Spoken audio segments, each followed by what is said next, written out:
Hello, welcome to the Learn English Lab. Today's podcast, Advanced English Listening Practice topic, name is How to Make Learning Fun. That title, How to Make Learning Fun, that's something that really hits home for everyone, right? Whether you're studying for a big exam or trying to get your head around some new software at work, or maybe you're just curious about a topic you saw online, we all hit that same wall.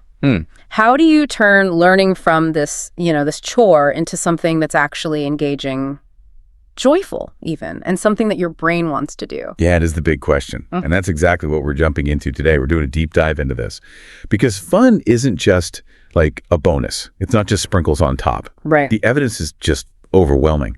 Fun is actually a core requirement for effective learning. So our mission here is to sort of unpack the science and the art of making knowledge sticky. Sticky, I like that. Yeah.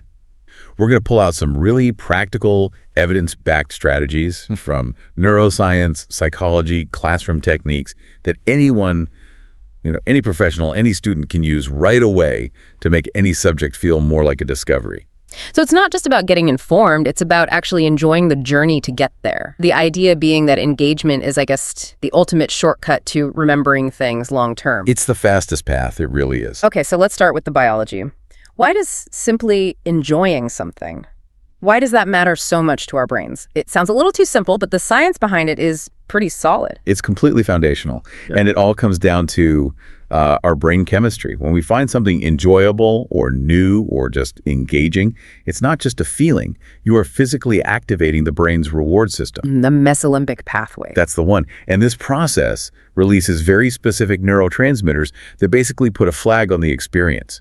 They tell your brain, hey, this is important, store this away for later. And anytime we talk about that reward system, the word dopamine comes up.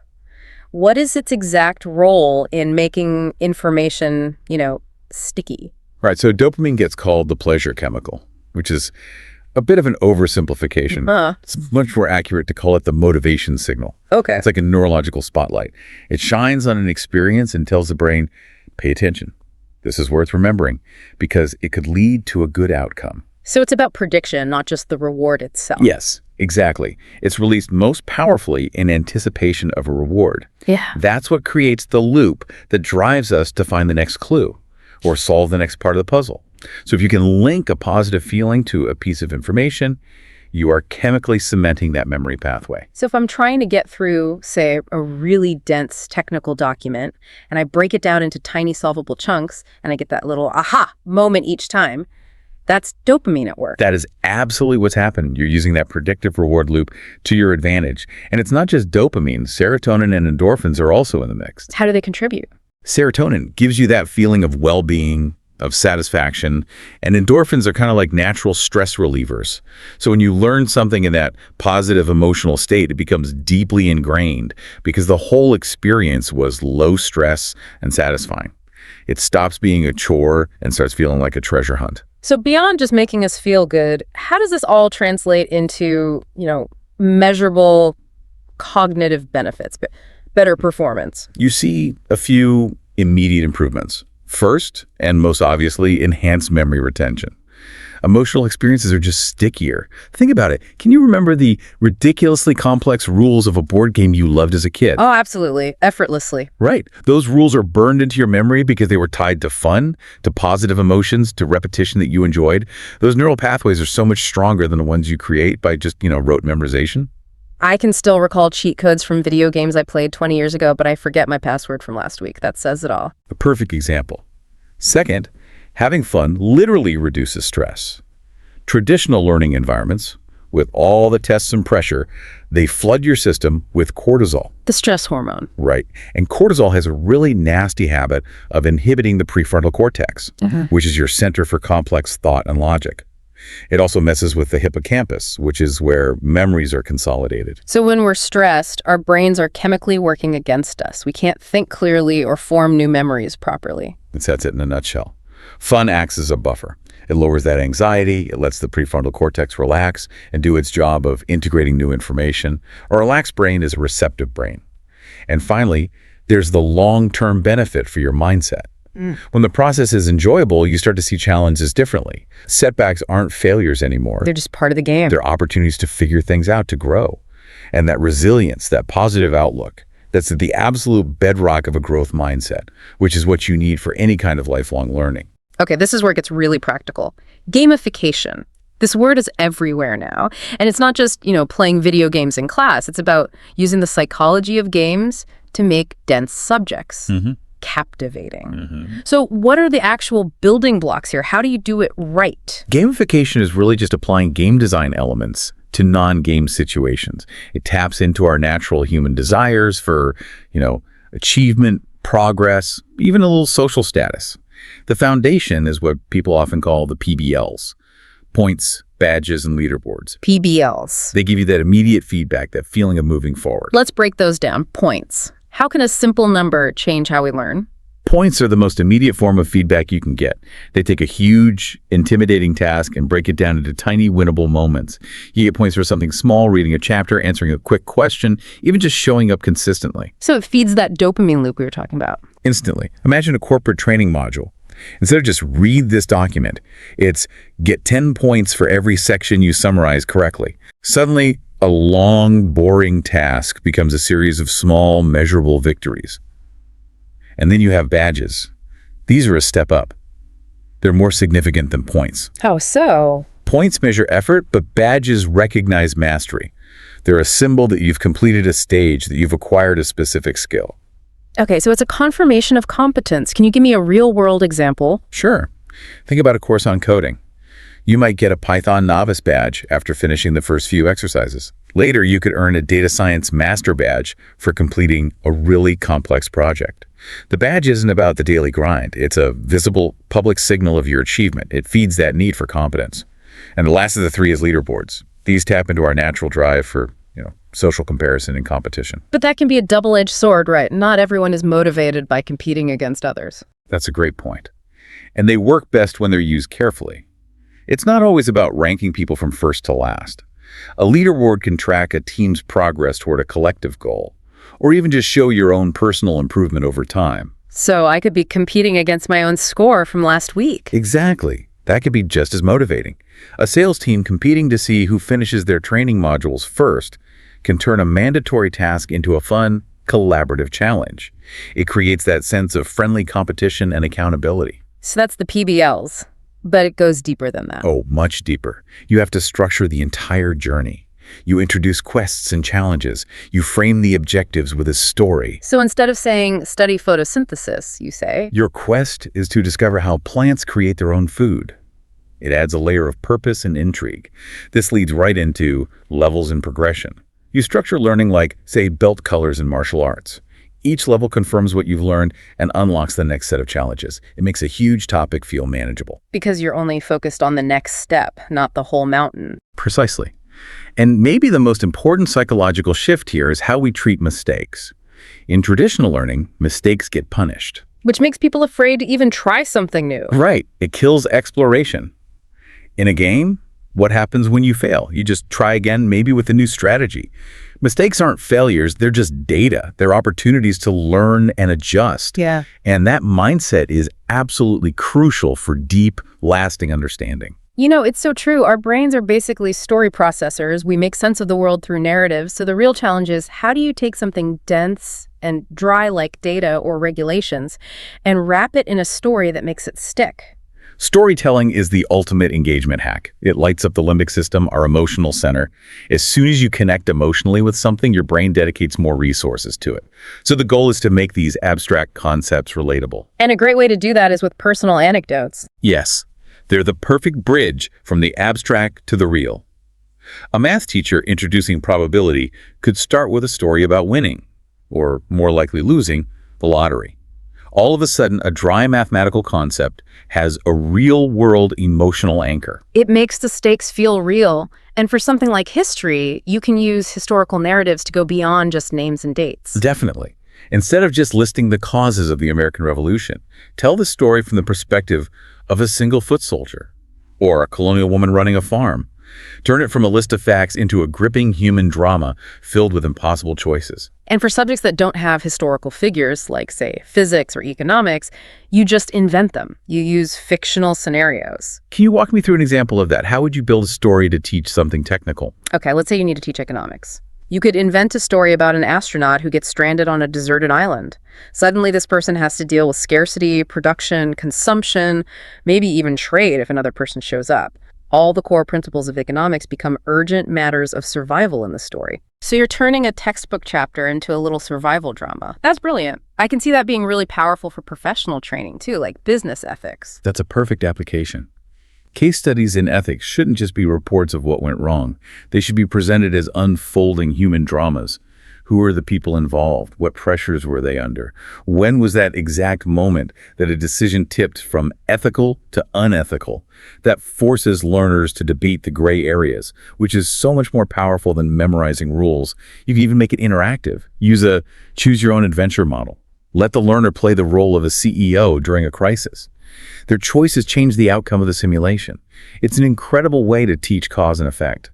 And behind all these techniques, the main goal is to create that emotional connection. That's the glue that makes it all stick. When you feel the tension, the triumph, the struggle of the story, the information isn't just data anymore. It becomes part of your own experience. You remember how it felt, and that makes it almost impossible to forget.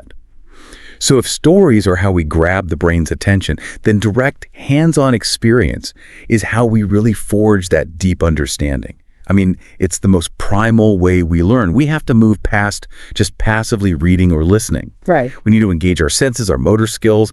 That kind of experiential learning creates these incredibly rich, multi-layered memories that just don't fade. Okay, but a lot of our listeners are learning abstract things. Code, financial models, legal theory. What does hands-on even look like when you're not in a science lab mixing chemicals? That is the key question. For abstract learning, hands-on means active creation and manipulation within a safe, controlled environment. The two big tools here are simulations and role-playing. So, for example, medical students practice procedures on high-tech mannequins. Business students can run a simulated company and see the real-time financial impact of their decisions. A history class could reenact a pivotal debate from the Constitutional Convention. So your body and your mind are both actively involved, but in a totally risk-free space. What about actually building and creating things when the end product isn't physical? It applies just as well. A computer science student shouldn't just read about code. They should be building a simple app from day one, even something simple, like a calculator.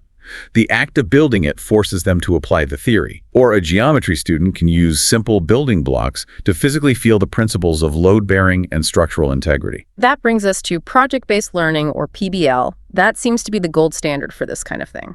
It is, because it forces you to synthesize knowledge from a bunch of different areas. A classic example is designing a sustainable city. To do that project, you have to pull from urban planning, environmental science, sociology, economics. You're not just learning isolated facts. You're forced to see how they all connect in the real world to solve a complex problem. Exactly. And we really have to emphasize the kinesthetic advantage here. When you physically engage with the problem, when you build, manipulate, or role play, you are creating this powerful direct link between an abstract idea and its real-world application. It involves your body, what some call embodied cognition, and that makes the learning feel so much more concrete and, frankly, more productive. It's clear that one size does not fit all. For anyone trying to master something quickly, that material has to feel personally relevant. So how does giving the learner a sense of agency, some control over their own journey, make learning more fun and more effective? It's all about what we can call the autonomy advantage. As soon as learners get a real choice in what or how they're learning, their intrinsic motivation just skyrockets. They take ownership. Exactly. They shift from being passive recipients to active drivers of their own education. It stops being something that's forced on them and becomes a personal quest. So in a practical sense, how do you build that choice into a curriculum or a training program? It can start with something as simple as topic selection. The core skills might be mandatory, sure, but the application can be flexible. Let a writing student choose what they write their essay about, as long as it demonstrates the skills you're teaching. Let a biology student pick which animal or ecosystem they want to research for their big project. That little bit of choice connects it directly to their interests. Immediately. Another huge area is learning modalities. We have to accept that people learn in different ways. For any given topic, you should offer a kind of buffet of options. Like what? Well, you'd have the main reading material, of course, but also offer a series of short video explainers, an interactive simulation, maybe an audio summary they can listen to. The learner gets to pick the path that works best for them, which just reduces the friction. That's so important in corporate training now. Some people need that live, structured webinar, but others learn better with self-paced modules they can do on their own time. That's right. Giving people control over their own time and method is a massive motivator, and this should extend all the way to how they're set. To the test itself? Yeah. Why does it always have to be a written exam? If someone is a brilliant visual communicator, let them demonstrate their knowledge by creating an infographic or a presentation. The goal is to prove they understand the material, not to test how well they perform under exam pressure. And the final piece is connecting it all to their existing life and goals. That's the ultimate form of personalization. You have to explicitly show them the bridge.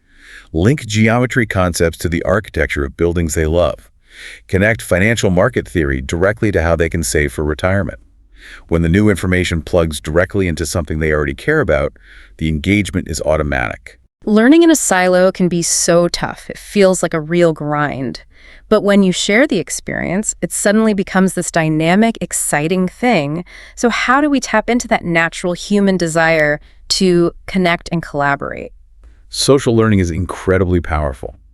One of the most effective techniques is what we call mutual teaching. When you have to explain a concept to someone else, your own understanding of it deepens exponentially. Because you have to move from just recognizing the information to actually organizing it and articulating it clearly. It's a huge cognitive jump. It is. It immediately exposes any weak spots in your own knowledge. You see this in the workplace all the time when a senior employee mentors a new hire. The act of teaching the basics actually reinforces and clarifies the mentor's own expertise. So beyond one-on-one teaching, how can we structure group work to be both fun and effective? The structure is everything. You need activities with clear goals. Things like structured discussions and debates are great. A business class could hold a mock board meeting to debate a merger, with students assigned to represent different stakeholder interests. That forces them to really dig in and defend a position. Right, and then you can take it a step further with collaborative problem solving. Think of things like educational escape rooms or hackathons. These are intense, time-limited challenges where a team has to pool all their different skills to solve a complex problem. That pressure and the reliance on your teammates must create a really strong bond. It really does. The shared struggle and the shared victory are incredibly memorable. And this all points to the idea of social scaffolding. Learning with other people provides this amazing support structure. Your peers can explain things in a different way, offer encouragement, and just make the whole journey feel less intimidating. It turns a solo climb up a mountain into an enjoyable team expedition. This feels like it might be the ultimate cheat code for making learning fun. Just connecting what you have to learn with something you already love to do. It really is an engagement multiplier. When learning lines up with a real passion, the motivation just takes care of itself. It stops feeling like work and starts feeling like, like play. And you can find these connections everywhere. Okay, give me some examples. Let's say someone loves video games. A huge gamer is already primed to learn about all sorts of things. They can dive into the physics engine of their favorite game to understand projectile motion. They could study the in-game economy to learn about supply and demand and even game theory. And what about someone who loves to cook? Cooking is a science lab in your kitchen. A passionate cook is already experimenting with chemistry, whether they know it or not. They're learning about emulsions when they make a sauce, or how proteins denature when they cook meat. They're learning botany when they research where their ingredients come from. It's all there. We can also pull from pop culture and media, which is, a shared language for so many people. Absolutely. It's such an easy entry point. Instead of reading a dry academic paper, a class could analyze the historical accuracy of a popular movie, or use a viral meme to have a discussion about rhetoric and persuasion. The context is already familiar and engaging. And then there's the whole DIY and maker movement. That's a huge opportunity.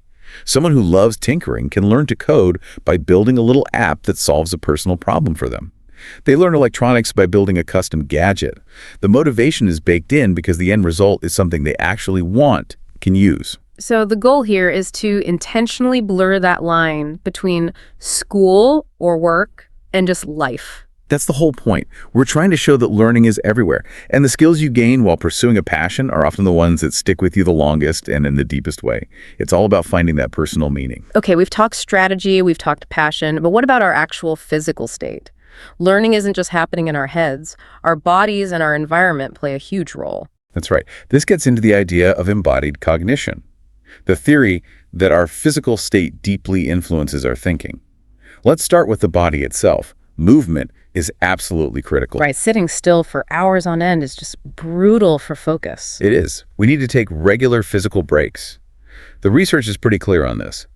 A 5 or 10-minute break to stretch or walk around every 45 minutes or so can do wonders for re-energizing your brain. That 45-minute window seems to be the sweet spot for our attention spans. It is.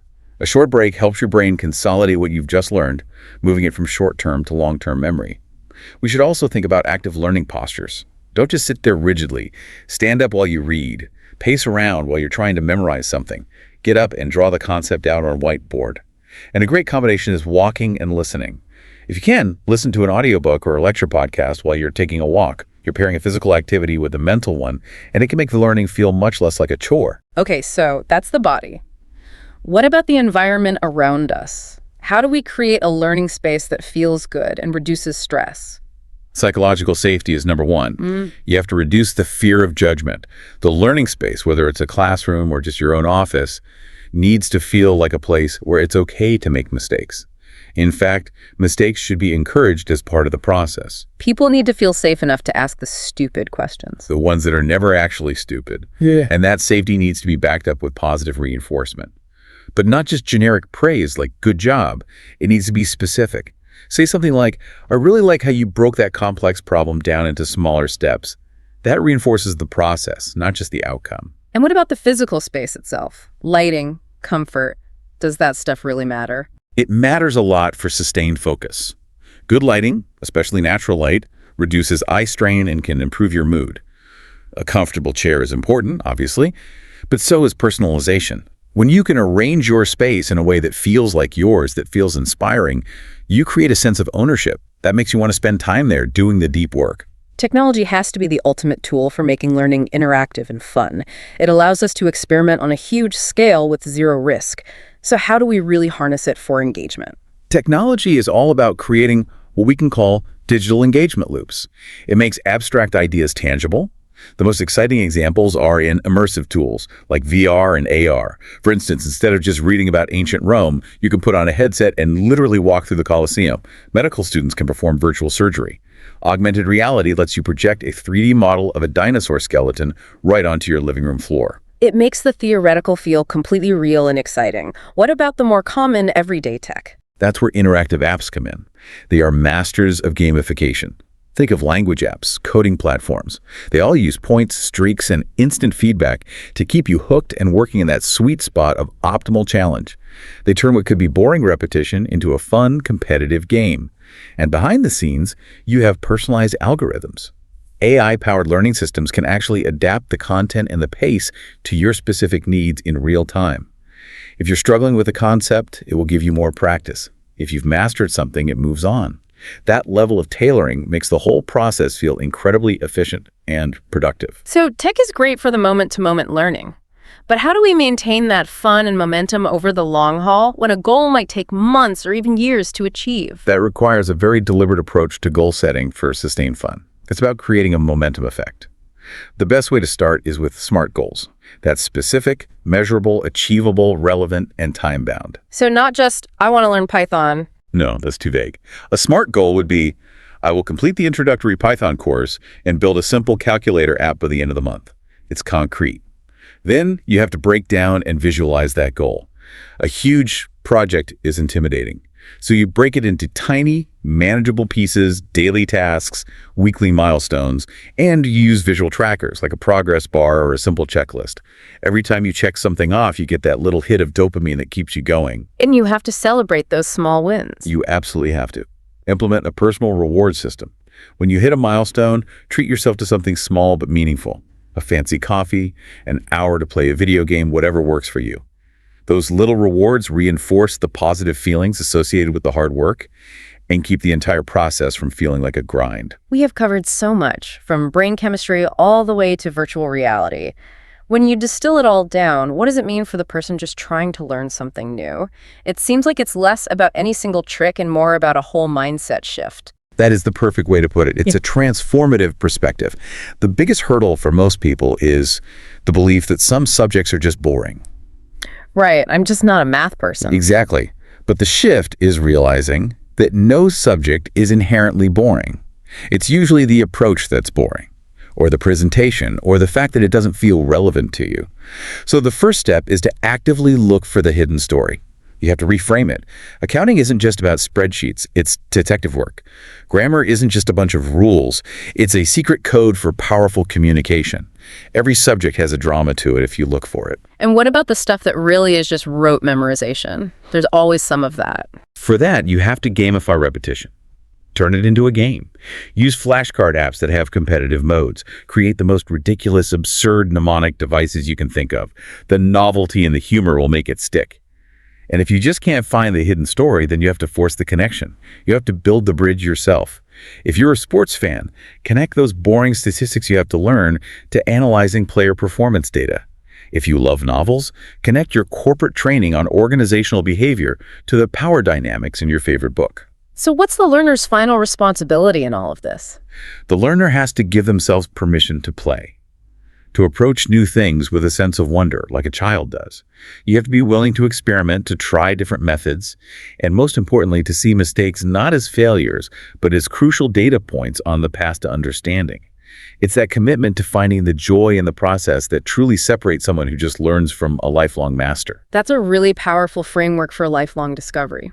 It is. The most successful people I know don't just put up with learning, they actively seek it out.